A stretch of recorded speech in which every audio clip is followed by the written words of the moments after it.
Hello, hello, George! Monday na naman, nakapaglaban na ba kayo? MWF nga pala dito sa amin ay may tubig, kaya naman alam nyo na kapag Monday, it's laba-laba time. And of course, George, yung sabon namin, ito yung DIY ni Nanay Rose na detergent powder. George, pakiflex mo nga sa kamaritis mong kapitbahay na mabula ito. Mas mabula ito ha, kaysa sa bunganga niya. Char. Yung bango pala nito, George, kahit na 2 araw na yung damit mo, mabango pa rin. Mapapasa na all ka na lang, George, dahil kahit 2 araw na yung damit mo, mabango pa rin. At yan na nga ang Nanay Rose na naglilinis at aming Madam Hira na nagbabantay. Eto nga't pinaikot ko ng aming washing machine. Pinaikot ko na nga ng pinaikot gaya ng papaikot sa'yo ng jowa mo. Char! O, bahala ka na, George, kung hindi ka pa naniniwala na mabula yan. At ito na nga yung aking daily routine. Bago nga ako magkakape, ayan, ititake ko munang aking pampaganda. Char! Totoo naman, para hindi tayo iwanan ng ating mga mister. Charis.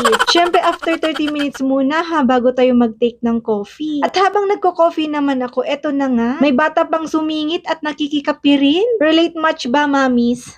Umiikot pa lang naman yung aking labada, kaya ayan, maghilamos muna. Hindi naman ako naliligo sa umaga, kaya ayan, hugas-hugas lang muna. Minsan nga, hugas na nga lang sa mukha, nakakalimutan ko pa. Pero sabi ko for today's video, hindi pwede. Kailangan kong ipakita na mabango ako this time. Charis! Oo, George, dito pa lang sa sabon na ito, mabango na ako. Ganon. Char. At gaya nga lang sabi ko, kahit hindi man ako makaligo sa maghapon, at least naghilamos ako, diba? Charis. And for today's video, pero hindi lang for today's video dahil talaga namang ginagawa ko to. Everyday talaga, kada tapos kong maghugas ng mukha, naglalagay ako ng cream. Yung feeling ko kasi parang hindi kompleto yung araw ko kapag hindi ako naglagay ng cream. Ako lang ba o kayo rin? Char. Nung makita nak ni nanang ko, ngo talaga kabil ko turupa. 2 nak tumanan, kabil ka nga kabil, di ka lang puminpintas. Kunana. O Jiva, nakakaasar. Char. Katne, agurupa kang ragabang kayo, no hanak na lip gloss. Pero kahit nga naglagay na ako ng lip gloss, ganun pa rin, nagbumuka pa rin akong bangkay. Sadyang ganyan yata kapag kulang sa dilig. Char.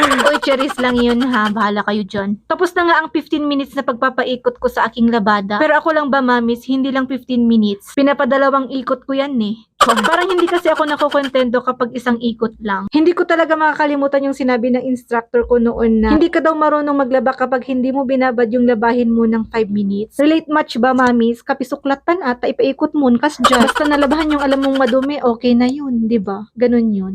Pero may point naman kit di siya kasi kailangan naman talaga i-absorb muna nung damit yung sabon para mas madaling kusutin. Kinahapunan naman, George, ay nako, umulan.